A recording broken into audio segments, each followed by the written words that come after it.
Iran మీద America, Israel చేస్తున్నటువంటి యుద్ధం గురించి రష్యా అధ్యక్షుడు సంచలనమైనటువంటి వ్యాఖ్యలు చేశాడు.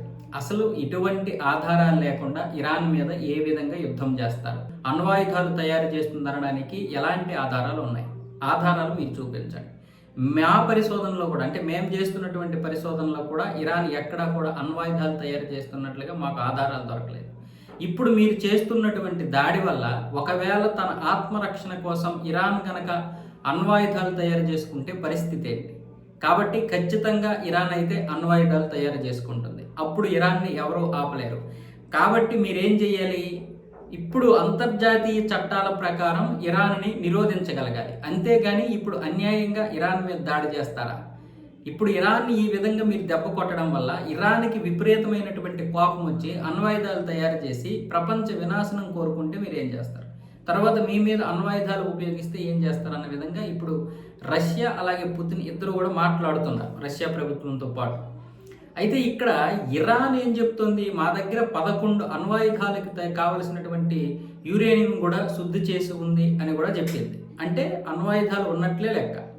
అంటే అణ్వాయుధాలు తయారు చేసి ఉండకపోవచ్చు, సెంట్రిఫ్యూజ్లు ఇవన్నీ చూస్తున్నట్లయితే యురేనియం కూడా శుద్ధి చేసింది.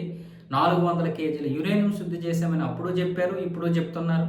సో నంతాజ్ యొక్క న్యూక్లియర్ ప్లాంట్లో చూసుకున్నట్లయితే అక్కడ కూడా దానికి సంబంధించినటువంటి ఆధారాలు కనబడ్డాయి. ఇక్కడ విషయం ఏంటంటే మిగతా దేశాల దగ్గర అణ్వాయుధాలు ఉండడం వేరు, ఇప్పుడు ఇరాన్ దగ్గర ఉండడం వేరు. ఇరాన్ దగ్గర కనుక అణ్వాయుధాలు ఉంటే ఇజ్రాయెల్ని ఖచ్చితంగా దాడి చేస్తుంది, ఇజ్రాయెల్ మీద అటాక్ చేస్తుంది, లేదా అమెరికా మీద అటాక్ చేస్తుంది అనే భయం ఉంది రెండు దేశాలకి. మధ్యప్రాచ్యంలో అణ్వాయుధాలు ఉన్నటువంటి ఏకైక దేశం ఇజ్రాయెల్ మాత్రమే.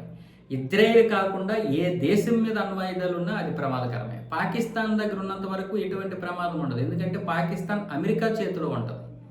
అమెరికా చేతిలో ఉన్నంత వరకు నష్టమేమీ లేదు. యా విధంగా చూసినా సరే, చైనా కాదు కదా, ఏ దేశం ప్రయత్నించినా పాకిస్తాన్ దగ్గర ఉన్నటువంటి అణ్వాయుధాల విషయంలో అమెరికా ఆధిపత్యమే కొనసాగుతుంది తప్ప పాకిస్తాన్ ఆధిపత్యం కూడా కొనసాగదు అక్కడ. కాబట్టి ఇప్పుడు మధ్యప్రాచ్యంలో, ఈ మిడిల్ ఈస్ట్లో ఇరాన్ కనుక తయారు చేస్తే ఇక ఇజ్రాయెల్ ఉండదు. అదే ఇజ్రాయెల్ యొక్క భయం. ఇప్పుడు రష్యా ఎందుకు ఇలా చెప్తోంది అంటే, రష్యాకి ఇరాన్కి చాలా వాణిజ్య సంబంధాలు, స్నేహపూర్వకమైనటువంటి సంబంధాలు ఉన్నాయి. అంటే మనకి భారతదేశం లాగా, మనకి రష్యాకి లాగా. సో రష్యా ఈ విధంగానే మాట్లాడుతుంది. ఇక అది ఎవరు కూడా మార్చలేనటువంటి విషయం. అది అబద్ధమా నిజమా అనవసరం. రష్యా ఇరాన్ గురించే మాట్లాడుతుంది, చైనా కూడా ఇరాన్ గురించే మాట్లాడుతుంది.